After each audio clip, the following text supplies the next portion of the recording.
Cast is now starting. All attendees are in listen-only mode. Hello, everyone, and welcome to CPA Academy. My name is Christopher, and I am so happy to welcome you into today's webinar on diversity and inclusion one-on-one, the LGBTQ plus perspective. Our presenters today are Jina Etienne and Brian Streig. And before we get started, I wanted to go through some housekeeping items and do some technical checks to make sure everything is working for you. So first, if you don't mind, find the GoToWebinar control panel and find that drop-down labeled questions. If you can pop this open, it'll have a myriad of uses for us today. But right now, if you can just let us know that you can hear the sound of my voice, you can see the slides on your screen. And as always, just for us, let us know where you're listening in from today. All right, I'm starting to see those responses come in. Hello, hello, and welcome. Thank you so much for taking time out of your busy day and schedule to have a great conversation with us.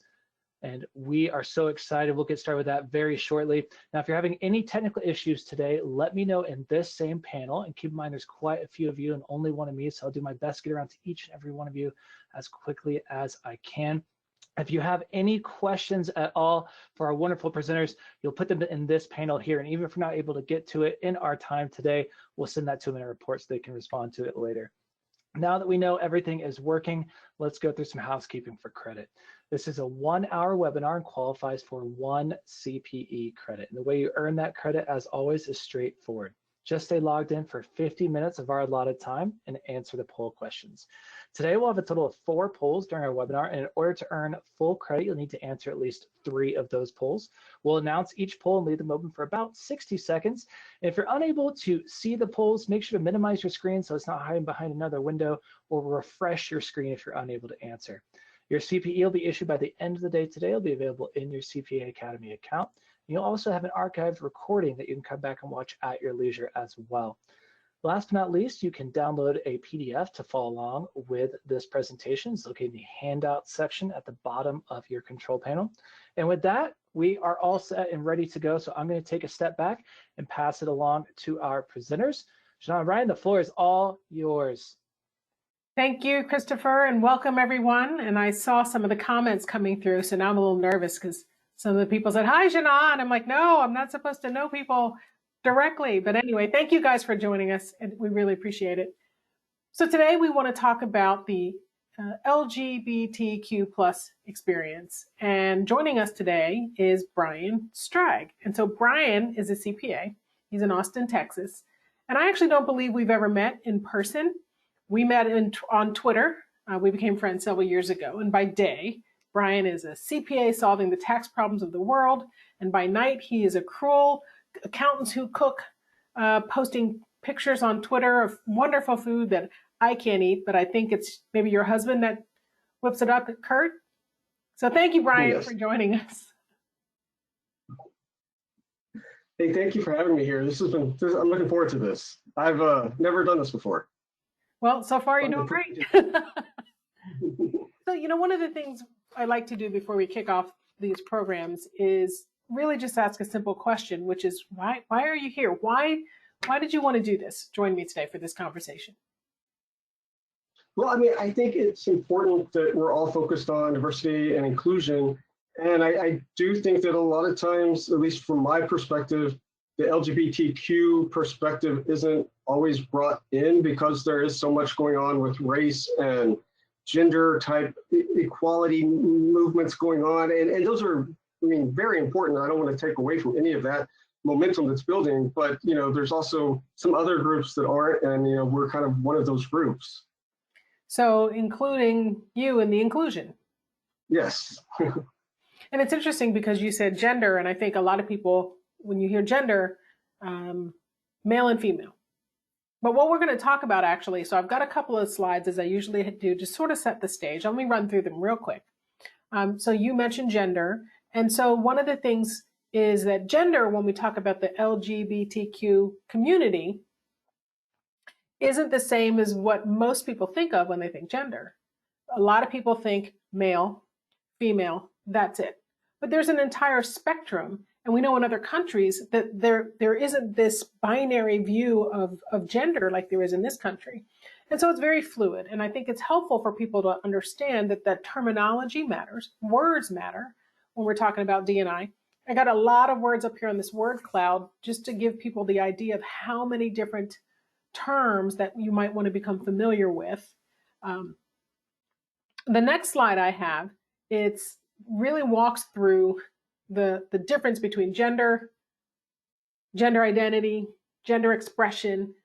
So this little character, there's a lot of them out there. I think one of them is called the is it the genderbread man? Not the gingerbread. It's the genderbread person. I've heard that one, yes. It's not the gingerbread man, but it's a little picture, but they all show something similar like this. So you see on the outside, there's a little line. And what that line represents is the outward expression of gender.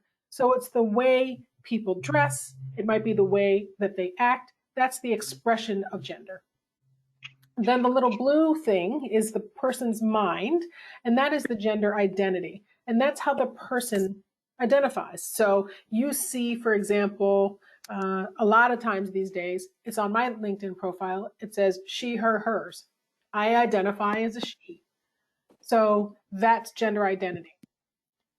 Orientation is who I'm attracted to. And the last one, that's the heart. And the last one is, you know where that's pointing, that's basically the sex you were assigned at birth. So these four terms are actually distinctly different. And it doesn't mean that if you're a gay man, that your gender identity is going to be male.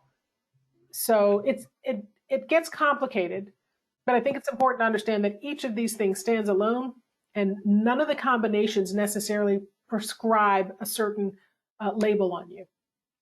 And then the last thing I want to share, I've actually gotten this question a lot, is pronouns. Because the she, her, hers, people are wondering, why do we even need to do that? And pronouns are important because they show respect. A pronoun is the word you use when you're referring to someone else. The example that I came up with recently is my son. His first name is Gerard, but he goes by Sebastian. His middle name is Sebastian. And he grew up his entire life. Here's some sounds. So he grew up his entire life. We've always called him Sebastian. And so imagine, though, if somebody saw his driver's license and said, no, your name is Gerard, and that's what I'm going to call you from now on because I've decided you should be called Gerard. The fact that he wants to be called Sebastian, his pronoun equivalent is Sebastian, it's respectful to use that name regardless of what you think the pronoun should be. And so that's why these pronouns are important. There's a couple here. There's a lot more, actually. But I would encourage all of you to go out on Google. There are a lot of different charts that you can find that help people understand the different pronouns so that when they hear it, they're not surprised by it. And the last thing I'll say is they, them, their, theirs, themselves. A lot of people think of it as plural. It is recognized as singular. So I hope that helps. Last thing is, Brian, you and I, when we were planning, you actually brought this chart to my attention. Can you talk a little bit about what this is? Well, okay, so this one is, and I found this looking for some stuff for you. So there is a, we're in the U.S. and, we're in a kind of a blue side, which is the safe side. But these are where, and I'm sorry, the landscapers decided to come even closer to the house a second ago, and my headset's not working. So from blue to red is kind of considered how safe it is to travel or to be part of the queer community in these different areas of the world. And you can see that, some of the darkest red, they still punish people by death just for being in the queer community. I mean, in their eyes, it's just gay or lesbian, and you're in one of those categories. But when you're thinking about traveling, you have to think about these things. Like, there are places that I wouldn't go because I'm gay, and I wouldn't want to be unsafe, and not have those at least basic protections. And what's interesting is I was looking at these charts, and it's horrifying because some of them, the darkest of red, as you said, it is if you're gay and they discover that you're gay. And in this case, when I say gay, I'm generally referring to, because as I understand it, this is a language question. Gay can mean I'm male or female. Lesbian, though, does mean I'm female. So, but when I say gay, it can be a broad description. It doesn't exclusively mean men. That's what I mean by that. So if I'm Right. gay and I travel to one of these countries and it's dark red and I'm found out, I literally could be put to death. Correct. And then Yes. there are other ones that you can be imprisoned, and you can be imprisoned for life. That's a little less red. And then there are other ones where you can be imprisoned, but maybe there's a defined term. That's a little less red. And so there are lots of charts like this, but I don't know that many people even think about the fact that you could be put to death because you are gay. In the United States, there's a whole different thought. I mean, we have, gay marriage is legal now, for example. So there's broader acceptance. Right. I mean, my cousin is in the UAE, and they're one of the dark red ones. And she's like, said, you should come over here. It's beautiful. You really need to see it. And I'm like, no, I'll wait till you get back to see you again. So not that we want to go down this rabbit hole right away, but I guess what I'm thinking is, well, it's a conversation, right? So we can sort of go all over the place. What I'm thinking is, how would they know you're gay if you went?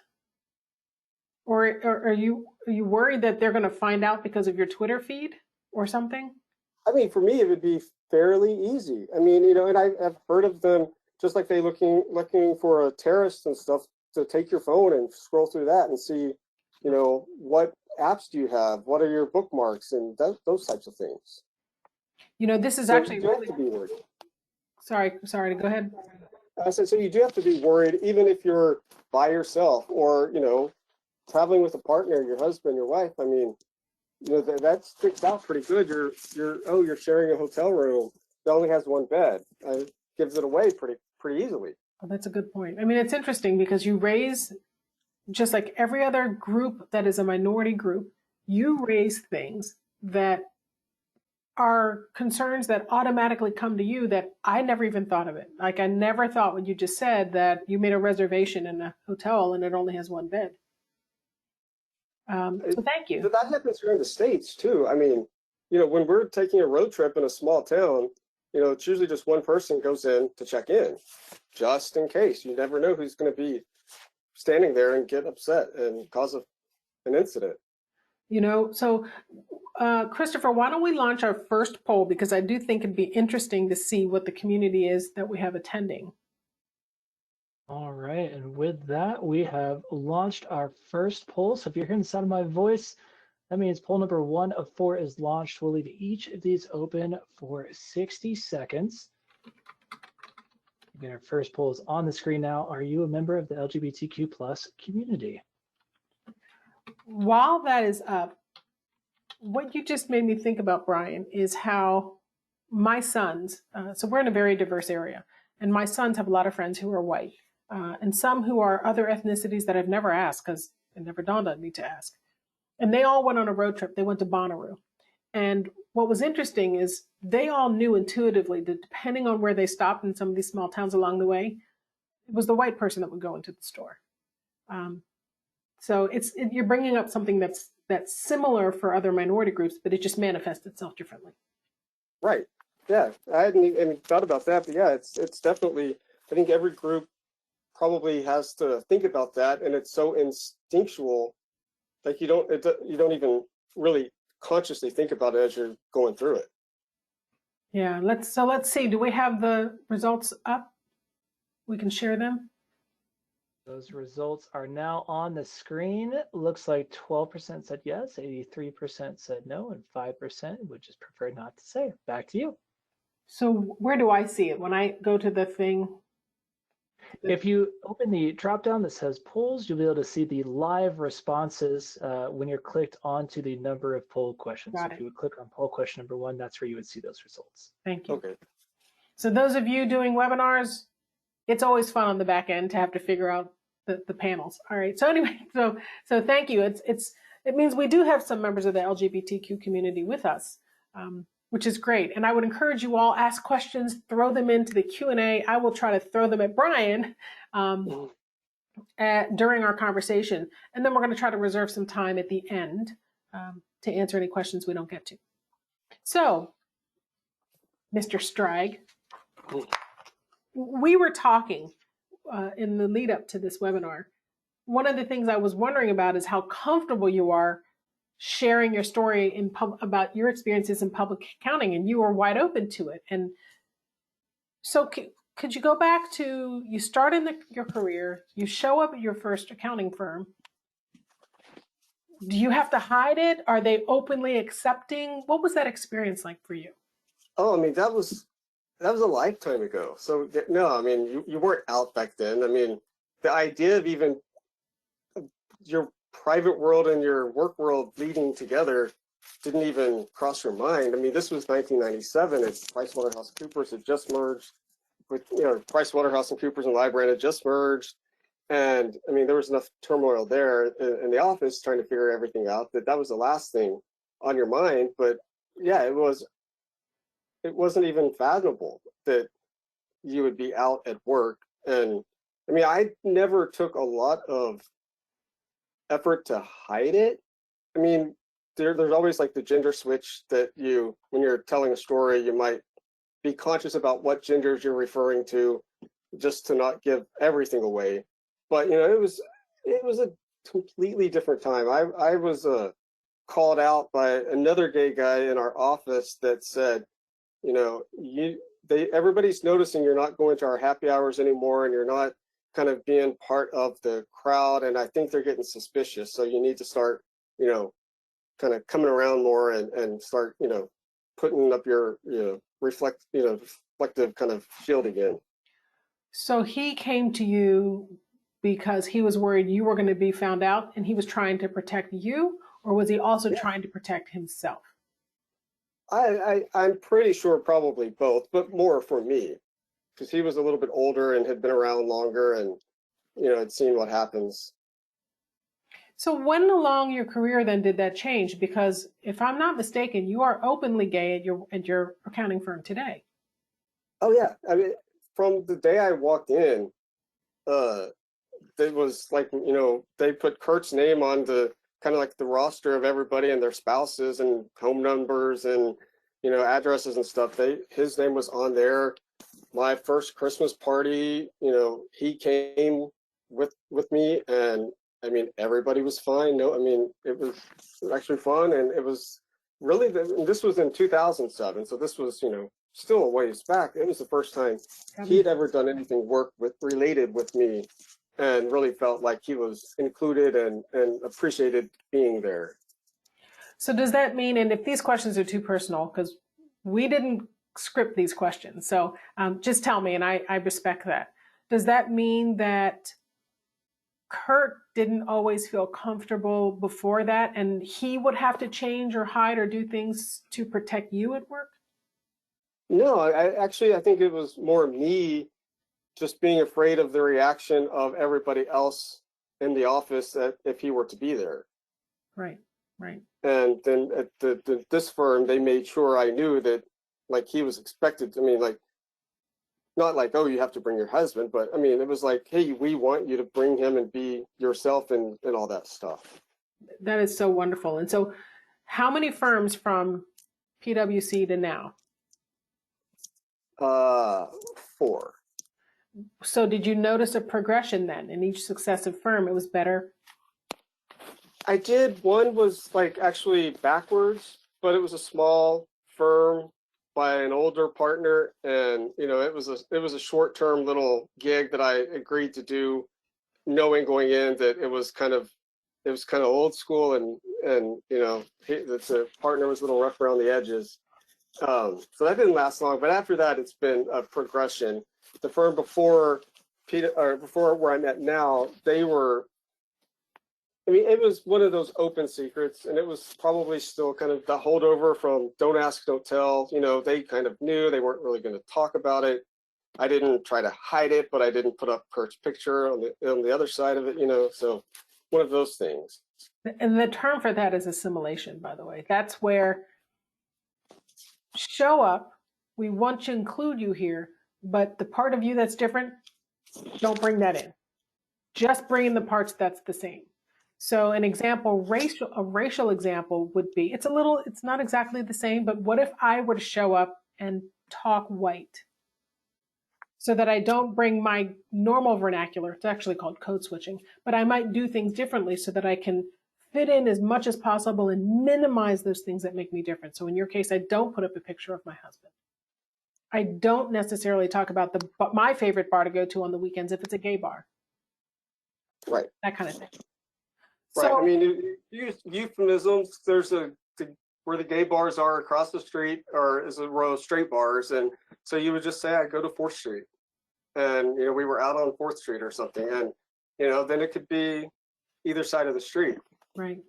That's good. Actually, that's great because it's not all the way it is in all. That's not how it is in all the cities. So, I don't. Oh, here it is. So LGBTQ plus. Why is it so long? And do we need to have the plus there? So we talked about this a little bit, but I wanted you to share it with everyone. No, I mean, I think it's evolved when you think about like the 80s. When you said gay, you meant everybody who wasn't straight and white. Pretty much it was like anybody that's not straight, and usually it's kind of like it's and the people I grew up around, it was like you're just different and you're fall into the gay category. And that's kind of been evolved into, during the AIDS crisis, I always heard about the gay men were getting this. It wasn't gays are getting it, it's gay men are getting this, and there were lesbians too. And so it was kind of like gay and lesbian.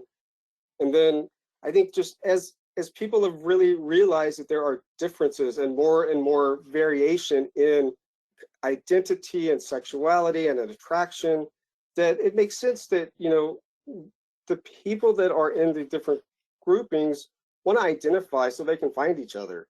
And the internet's made it a lot more open to be able to find your tribe and find the people that are like you. So I do think it's important to make sure that those alphabet letters, they represent everybody, and it's important to make sure they feel included in the bigger community. Right. It's interesting because when I realize now I probably should have written it down and remembered it. The longest version of this that I found is something like 9 or somewhere between 9 and 12 letters long. But this is lesbian, gay, bisexual, trans, queer, plus. So that's what those letters stand for. And you said a straight guy. The term there is cisgender. And cisgender means my biological sex assignment at birth matches my identity. Well, what's interesting is cisgender, I might still have a gender expression that is more feminine. So again, back to the other chart where there isn't one rule that everybody has to follow. And I think the beauty of this acronym is it includes everyone. Right. I mean, there's I guess, studies show that there's no correlation to like how effeminate a guy might act to whether he's gay or straight. Right. And on the female side, we've heard things like butch. That's a term used. And some of these terms are positive, some of these terms are negative, some of these terms are indifferent. Sometimes the communities take the terms back. I know the word queer has been reclaimed by the LGBTQ community, but it used to be a not so positive term. And then we also know that people sometimes use these terms as jokes, and those jokes might be well-intentioned. They might be microaggressions. Actually, we have a polling question about that. Let's ask that polling question, if we could, Christopher. Number 2.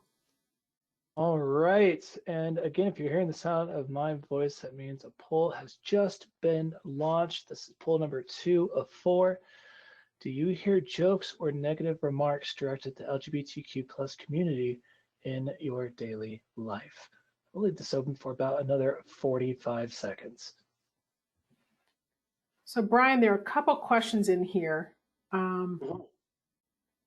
Christopher, cut us off when we need to wrap up the poll, but I'll throw this at you now, Brian, and so you can think about the answer. It says, can you explain the difference between transgender and transsexual? And does this relate to pansexual or omnisexual? So it's a lot. Maybe we'll let the poll close down and see what people think. Actually, while they're doing that, I just want to share a comment. Somebody said that on the map, that we showed that was safe. It showed Russia as safe, but this person said their understanding is that you can be murdered in Russia for being homosexual, and the government will pat the murderer on the back. So it has this change. And I don't know that you've gone country by country to determine that. What I'll say is that when I was pulling down these charts, that most recent chart I could find was from 2019. So that very well might be out of date. Yeah, I mean, it wouldn't surprise me at all that there are countries that, and it could be depending on what part of the country. If you're in a more urban kind of, place, that's probably not as acceptable as if you're in a rural place in Russia, then, and you killed a gay guy, they probably wouldn't care very much. Right. By the way, the answer to do you hear jokes, I think we published it. 30% said yes. What's beautiful is 67% said no. I think that's encouraging. It is. We have one of our guests said, it's encouraging to know that there's been so much change in 10 years. Thank you, Megan. And that's consistent with these polling results, so that's encouraging. But let's go back to that question about transgender, transsexual, pansexual, omnisexual. I'm not an expert on that. I mean, I have to admit, it's like transgender to me is more identity, at least in my mind, of how do you feel about your gender? Do you feel male? Do you feel female? Do you feel in between? And both or neither? Whereas transsexual to me kind of feels more, who are you attracted to? And what do you find attractive? And is it male? Is it female? Is it feminine men? Is it masculine women? I mean, there are so many different kind of variations of what you can be attracted to. So the term pansexual actually is sexually attracted across the entire spectrum.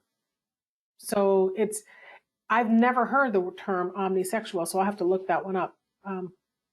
But that's a great question, and it's a great example of how complex these issues are. There are a lot of websites. In fact, on the handout, when you download it, there's a page that has resources on there.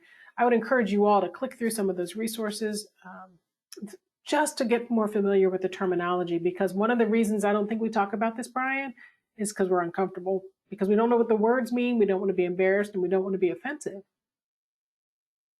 I think, most people like me that grew up, trying to pretend to be straight and kind of get by and assimilate into that, view. I mean, we develop a pretty thick skin. I mean, we can tell if you say something wrong with the right intention, we're not going to get offended, if that makes any sense. Oh, absolutely. So we've talked about you and your experience within the firm. What about with clients? Have you had pressure to hide or cover in front of clients? And I mean, along your career. So it might be different today than it was before, but your experiences. Well, I think in the beginning, clients, like, the whole thing never came up. We didn't talk about any relationship or what we were doing. It was all, work related. And it wasn't that kind of get to know your client better kind of atmosphere that we have now. And plus I was, an associate and a senior in a Big Four.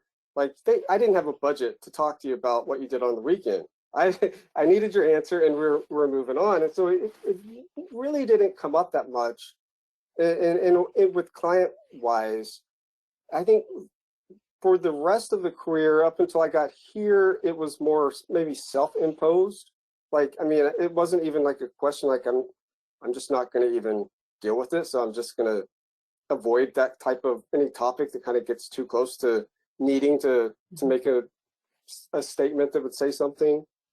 And then now my clients know, and I've got a client that got married, and I didn't bring Kurt only because it was his person. I mean, he was getting married, and it wasn't his work thing. It wasn't my work thing. He just invited me. And when I got there, he's a partner in a law firm, and another partner pulled me aside and said, don't not bring your husband. it's like, one off, this is Austin, and that's no one's going to have a problem. But also, just, I mean, it's what was like, 2018. Then it's like, you don't have to stop. I mean, just be Right. yourself and bring it. Right. But I mean, I'm in Texas. I've got some clients that I self-edit and make sure. I mean, I've had some that, yeah, I wouldn't come out to them. They really wouldn't appreciate it, and I just needed to get the job done. Yeah. I think that's true for all minorities. We pick and choose our battles. And sometimes you hold back for the sake of the other person. And I remember I had a client when I was in practice. And look, I'm the Black CPA, so the fact that they hired me meant that they didn't have a problem with that. But I had a client, an older gentleman, he came in and he said something that was just so inappropriate from a racial perspective, And I just let it go because I believed I knew his intentions. And that the language he used dated back to the language he had growing up, but it wasn't consistent with what he believed and what he intended. And like you said, look, I'm gonna let it go. I think that happens a lot. Yeah. At least from what I see in my personal life, there are a lot of times you just kind of think, I know you don't mean this to sound the way it does, and I just don't have a lot of energy to make it. But I'm not going to invest that in you. It's up to you to like learn yourself. But I'm not going to take offense at what you're saying. It's not my job to educate you. I'm done. Right. Yeah. Okay. How has some of the challenges you faced in work, how does that mirror the kinds of things that you see in society? So in other words, do you see a carryover, or are the issues very different in your day-to-day life than they are inside of the accounting profession? Well, I'm so lucky. I live in Austin. I live in like the weirdest part of the weird part of Austin. Like literally can walk to the sign that says, keep Austin weird, that's on all the postcards and stuff. So my daily life, it's like no big deal at all. I'm pretty lucky there. And I'm lucky at my firm. I've got the most supportive staff and managing partner all the way down. I don't have near the issues that I know other people have at other jobs, especially in accounting. Kurt's in advertising, and that's a completely different environment. And he was out from like day one, and my picture was up on his desk, back in 1998. So I mean, that's the difference in just the industry. Also, I mean, there are some stereotypes that are fairly true about accountants, and especially back then.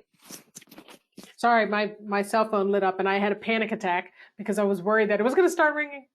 So let me scroll here through some of these questions. I want to make sure we don't have too many. So this is a question for you. Have you observed LGBTQ plus employees adjust or tone down their gay accent in the firm due to fear of being outcasted? Okay, so yes and no. The only person I know of that was out was in our firm, and she came out while she was at the firm, and kind of her coming out was announcing she was engaged to another lady. And, so I think up until then she had, and even after that, it wasn't like, she wasn't like hanging up a rainbow flag in her cube or, doing something like that. It was just, it was kind of not a big change, but not in a negative way. It was just like, okay, you're still you, and we still love you for who you are, and this is just a new facet of information that we have about you.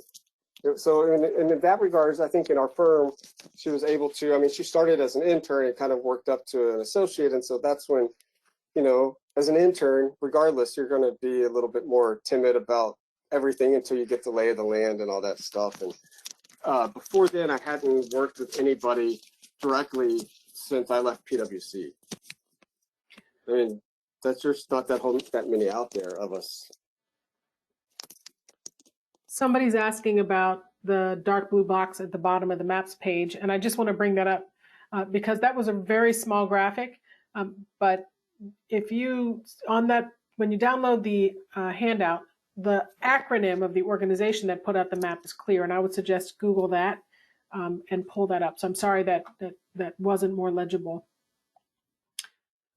A question for you, Brian, about colleagues. So across the accounting profession, you've met a lot of people, you have colleagues, even like me, that, you know, we just know each other digitally, if you will.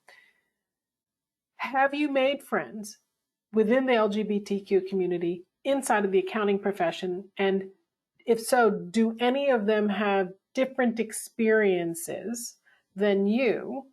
And the reason I'm asking is, you know, what we were talking about when we were planning this is it's important for the LGBTQ community to be included in the D&I conversations and strategies and processes, but it's not a single solution.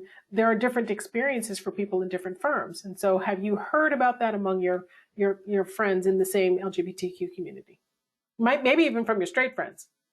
Yeah, I mean, I don't know a lot in the accounting community, to be honest. We've got a friend that works at Delta, and I know that he is out, and he moved to Atlanta for the job. He was working for KPMG, and he was working for a gay manager, so he was out. I met a guy at a CCH conference, and I mean, it's just kind of like, you know, magnets. We kind of gravitated and met, and that was 7 years ago, and we're still, you know, Facebook and Twitter friends. And I think he is out, you know, but then again, like, he's older. I think the older you are, the more likely you are to be out in your office. But I mean, like right now, once the girl left at our office, I'm the only one in our office at the moment. So we don't have a lot of representation, and there could be people that I don't know about that just were never comfortable sharing that with me or with, you know, their coworkers. I mean, there's a lot that are still afraid to make that public announcement in a business setting.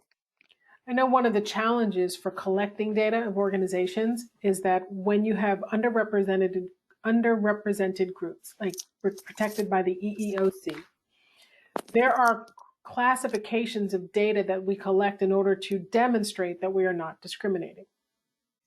But the LGBTQ community hasn't had legal protections. So there's been a hesitancy by organizations to ask for your gender identity or your sexual orientation. So there's not a lot of data that organizations can put out there other than opt-in type information. So, you know, have you been asked by employers, or is this just the kind of thing that everybody just knows because you don't walk around the office and say, hey, I'm gay, you know, but right. People know. Yeah, not formally submitting paperwork to your employers or something like that. I think some of that started to change as firms started offering like domestic partner benefits. And, you know, in order to get those benefits, you were having to out yourself at least to the HR people. And, you know, I know I've got friends that wouldn't, I mean, not even in accounting field, but just in general, friends that were working, they wouldn't opt into those because it meant opting out of being in the, you know, you're jumping out of the closet, and they were afraid that word would get back to their managers. And I feel, I mean, I've been where I'm at so long, I can't say like, give my personal experience in an office outside of my own, but I feel like, I hope it's gotten a lot better, that's not as much of a problem anymore. I feel like society's moved, but then I have to recognize I'm in a really unique bubble here in Austin. So I don't get to see like those firsthand experiences outside of here. So I'm promising everybody that we did not script this conversation, but the third polling question sort of relates to what we're talking about. Christopher, could we launch that poll? Absolutely. That third poll is now launched and on your screen now. Again, this is our third of 4 polling questions for today. What percentage of LGBTQ plus workers do you think remain closeted at work? Leave this up for about another 45 seconds. We'll have that fourth and final poll in the remaining 20 minutes.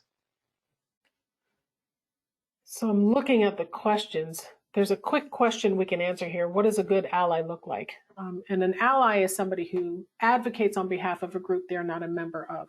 So if I were to be an advocate for the LGBTQ community as a Black woman, it means I would stand up for, defend, speak to, or invite members of the LGBTQ community into rooms where they don't get invited.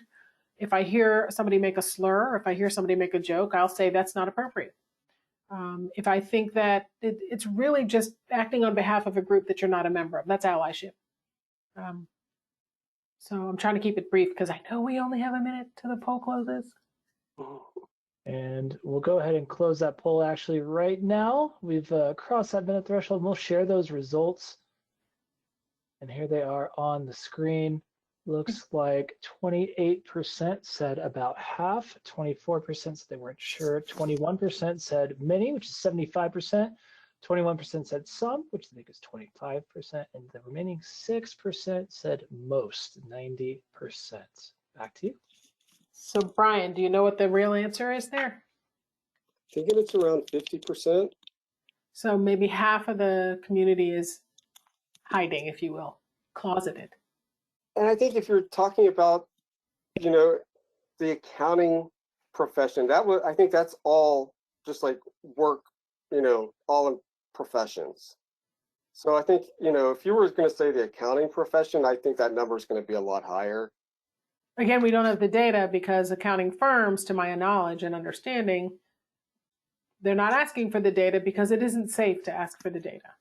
So Right. it isn't safe for the individuals because it's not considered information that the group person isn't protected.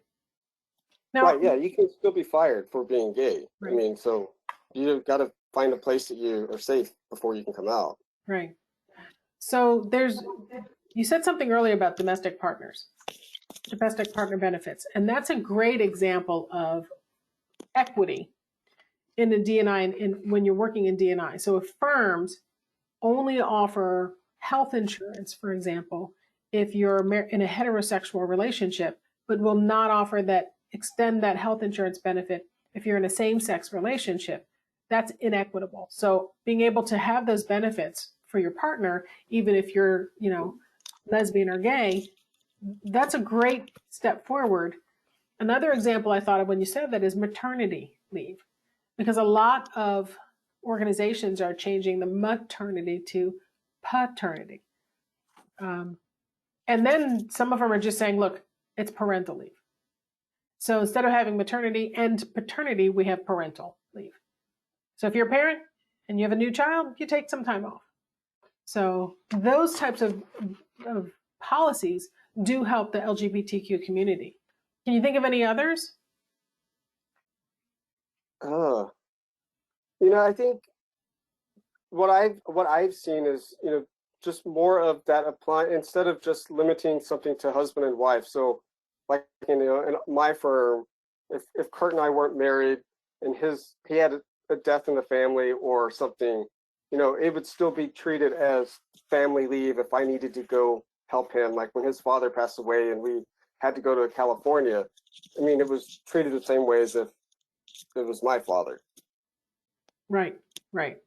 So the partnership is recognized, even if it's not a legal marriage, is what you're saying, or heterosexual marriage for that matter.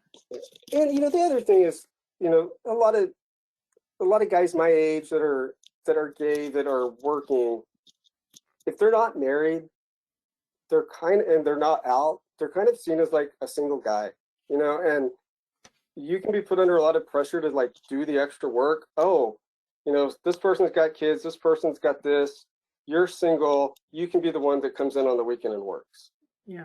And that's fine every once in a while, but when it's always kind of pointed at you, then it does kind of add up. And that was really one reason why I made sure everybody knew about Kurt, that I had a life outside of the office and I wasn't going to be the one that kind of got shoveled onto all the time.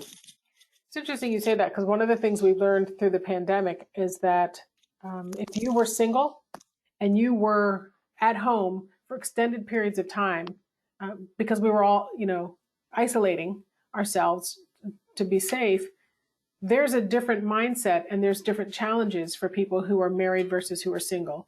And so now we are starting to see those and appreciate and respect those because they're evident in ways they weren't before. So thank you for sharing that. All right, so I'm looking at the clock. We probably have 10 minutes before we're supposed to wrap up. So can I throw some of these questions at you rapid fire and we can try to knock some of these out? Yeah. And then Christopher, just interrupt us when it's time for the last poll, just in case we lose time. So that one was asked. I am not, but I have a non-binary child, and I hope to learn more. Oh, this is a comment, to make them feel more comfortable at home. So thank you for sharing that. That actually wasn't a question, my bad, it was a comment.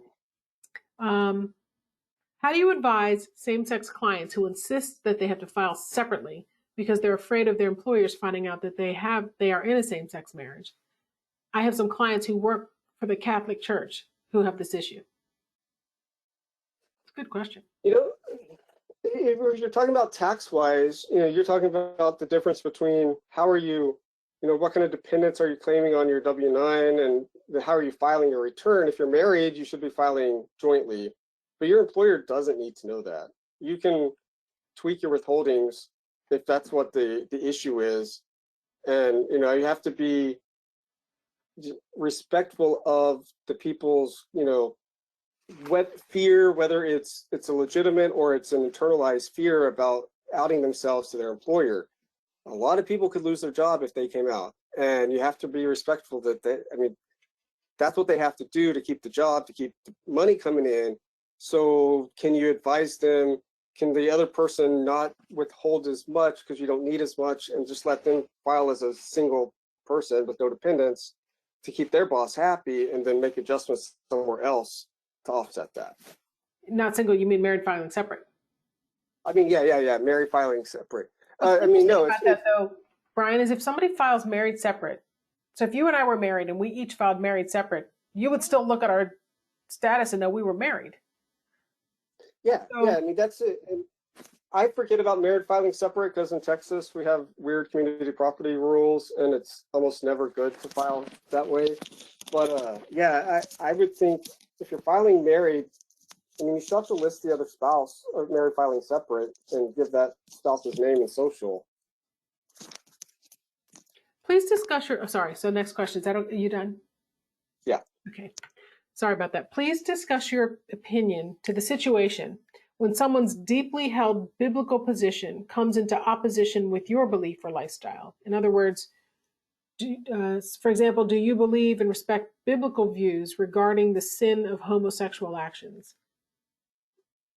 They're curious about your perception here. I've got some family members that fall into that category. I'm pretty open-minded and can respect that that's how they feel and that's nothing I can say or do is going to change them. And, it limits the quality time we can spend together. But as far as respecting them and their boundaries and what they feel is appropriate, I've got no problem letting them live their life and believe what they want to believe. If they, have questions, they can come ask me, but it does limit how much time we can spend together before conflict arises. Does fear of losing clients or missing new client opportunities contribute to some staying in the closet? So that's actually about clients, not colleagues. I think so. I definitely think that fear of losing is definitely real and valid. And depending on your client base and your location, that's a very valid one. And the same about getting clients. Although now I feel like if you're in a virtual firm and you can have clients anywhere, being out and authentic and yourself can actually be attractive to clients and that they want to work with you. Accountants are supposed to be trustworthy and truthful and honest. And if I'm having to live in the closet and hide that, there's a disconnect and kind of a dissonance between what that ethical standard you're supposed to hold yourself up to. Yeah, and there's a lot of talk. I know I do a lot of talking about this, about the power of authenticity. And we know the data shows that a more diverse and a more authentic culture and brand actually increases client stickiness. But there's genuine fear to that question that was just asked, and several questions actually that have come in. There's a fear that if you reveal this, you're going to lose more than you gain. And has that been how you felt then? It's not how I felt. And, honestly, and when you're talking about the LGBTQ community, the clients that aren't really accepting of you, they're not looking out. They're not going out saying, hey, I want to make sure my accountant isn't gay. So they're not like looking with that worldview. But if somebody is gay and if they're a business owner and they want to work with a gay accountant because they know that you'll get them, then they're going to find you. Right, right. Well, I did flip the slide just so everyone can see, and this is in the handout. These are some of the resources, the organizations that might be helpful, a couple of books. And then there's that last one, the guide to being a straight ally. That actually goes directly back to that other question that was asked. The other thing I want to make sure I throw in here before the time ends is when you download the handout, if you go to Brian's slide, his contact information on the bottom, you can just click right on the PDF and you'll be able to jump right to his Twitter, right to his LinkedIn profile, or send you an email, Brian. We want people to be able to ask questions. We can't answer all the questions. Reach out to me, reach out to Brian if we can answer your questions. And we're perfectly cool with that. One of the things about being an ally, and especially in a work setting, that can make a difference is just watching what pronouns you use. Like if you're recruiting someone and you say yes, and you can bring your spouse with you, instead of assuming that he's a man. So instead of saying you can bring your wife, leave it open to interpretation. And that's a tell to us that you're open and you acknowledge that it might not be a woman that I'm married to. Right. That's a great point. Thank you for bringing that up. Words matter. And I don't think straight people get offended by that. I mean, I don't know. I can't speak for them, but I know in the queer community, those are tells that we listen for, that we recognize as symbols that you're accepting of us, and you're not, at the very least, you're not going to be like mean to us. It's not going to be a playground situation again. I love the fact that you use the word tells, because every group that's a minority in some dimension does the same thing. That we pick up and we sense and we notice things that you just experienced them your whole life, and so they're tells or cues where it's safer to be yourself versus you want to be as reserved and hold back as much as you can. Because there's some things I can't hide. I can't hide my race, but I could hide my gender identity. So trying to see, somebody's got here about a ton of tax questions. This one is directly for you, Mr. Streig. How often have you felt homophobia or other discrimination in work settings? Luckily not often, especially not in the last few years. I mean, we had a client that was, racist, homophobic, didn't really want to work with women either. And I actually kind of got a kick out of working with him because he was like a comedy show, and I could do the banter and just like, it was like, this is just unreal. I mean, he's since deceased. He was like really, really old and old school. But in a real sense, I haven't felt it a lot. I've internalized it a lot and been afraid of it and hidden myself so that I didn't have to do that, feel that. That's probably the most accurate answer, is I would, kind of go into that shell and try to, not seem gay so that I just wouldn't experience it at all. That is heartbreaking to hear. And I know this is true, that there are people who have aspects about them that are different, and those aspects are invisible. And so what they do is they work very hard to hide those. Coming up in my next session, Andy Imperato is going to be joining me. Actually, I'll just jump to that slide real quick. So Andy's going to be joining me, and he's the Executive Director of Disability Rights in California. And one of the things we know, for example, with disabilities is, I think something like 70% of them are invisible. And 1 in 5 are going to experience it. And the number goes up as you get older. And so what you're talking about, Brian, is so it's true in so many other categories. There are Black people that can pass as white.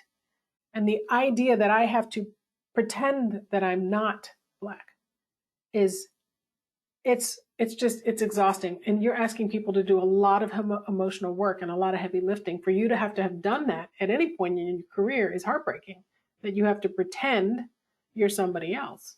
So I commend you for it, because I don't know that I'd be a strong enough woman to have to hide something so core to my identity. Yeah, you grow up getting used to it, and so it becomes your default, kind of mask that you put on when you leave the house every day. You actually have to kind of learn to soften that mask and gradually be yourself. Well, I'm glad we're not going any further, because I'm near tears. So I'm going to wrap it up at that. Thank you for sharing that. And see, now you're making me cry. But thank you, Brian, for joining us. This has really been a powerful conversation. I know there was another time I was going to cry, and I held that back. So, but you got me. So anyway, thank That you wasn't for joining us. cool. I just trying to be honest. I mean, I can't speak for everybody, but I can speak for myself, and hopefully it helps somebody. Thank you. Thank you for joining us. So Christopher, back at you. All right, and with that, we're going to go ahead and launch our fourth and final poll, which is on your screen now. This is, again, our fourth poll, so if you missed one of our earlier polls, not to worry, this will make up for that. Does your company's non-discrimination policy include sexual orientation and/or gender identity or expression? We'll leave this open for about another 45 seconds, and then we'll wrap things up in our course today. Christopher, while that's open, I can see there are some questions are coming in at the end, and there's some questions we didn't answer. And so to the extent that the person has provided their email and registration, we may have an opportunity to get back to you. I can't promise that, but we try. Absolutely. We have about 20 seconds left of this. And if there is we have time for about one or two questions with the 3 minutes we have left, if you did want to address any of those or have any final thoughts. I'm scanning through the questions real quick.